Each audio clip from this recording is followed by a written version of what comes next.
Let's talk Tanya for the 12th of Shevat of a leap year. In yesterday's Tanya, we started discussing the very deep topic of Achdus Hashem, God's unity, the way it's understood according to Chassidus. And we explained yesterday that although that God created the world and all the other spiritual worlds and everything that's within the worlds, but nevertheless, none of that in any which way contradicts the idea of Hashem Echad, the idea that God is ultimately one, not only that there's one God, but that there's nothing but God. And yesterday we explained that everything that exists is simply an extension, a manifestation of God's creative powers, and therefore, ultimately, Ein Oid Milvadei, there is nothing other than God. However, the Alter Rebbe in today's Tanya is going to take this a little deeper and say, okay, so there's nothing but God and His creative powers, but can we compare the unity of God as it was before He created everything and as it is after He created the universe? After all, beforehand, it was just God. Now it's God and His creative powers and all the extensions of His creative powers, just me and you and the tables and the chairs and the houses and the mountains and everything.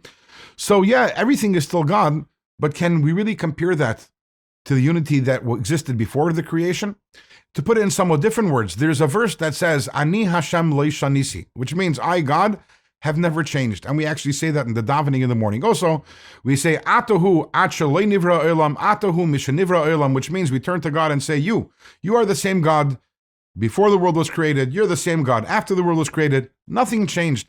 But how can we say nothing has changed? Yes, everything is an extension of God, but ultimately, all these extensions, it would seem that things are very different for God. Right now, after all, He's busy running and controlling and managing all of creation. So in today's Tanya, the Alter Rebbe says, no, the truth is nothing changed. The truth is that God's unity was not impacted at all by creation. And how is that? He says, let's take a look and see, by what mechanism did God create everything?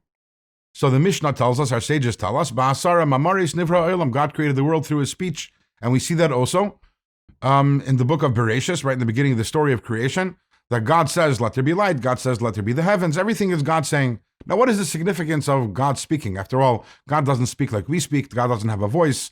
It's not like there was this booming sound. Everything is spiritual when we're talking about God. But the idea, when we say that God created everything through speech, that gives us some sort of understanding of the significance of creation relative to God. Because by human being, when we speak, when we say something, I say a statement, I say a few words. Of what significance are those few words relative to my koyach hadibur, my capacity to speak? Every person, their capacity is to speak an infinite amount of words. Yes, so a person only lives 70, 80, or 120 years. So ultimately, at the end of the day, they only will have spoken a limited amount of words. But the capacity to speak, the soul's capacity to speak is infinite. Relative to the infinite capacity of the soul, any statement that you make is obviously is of zero value, because anything finite relative to that which is infinite has zero value.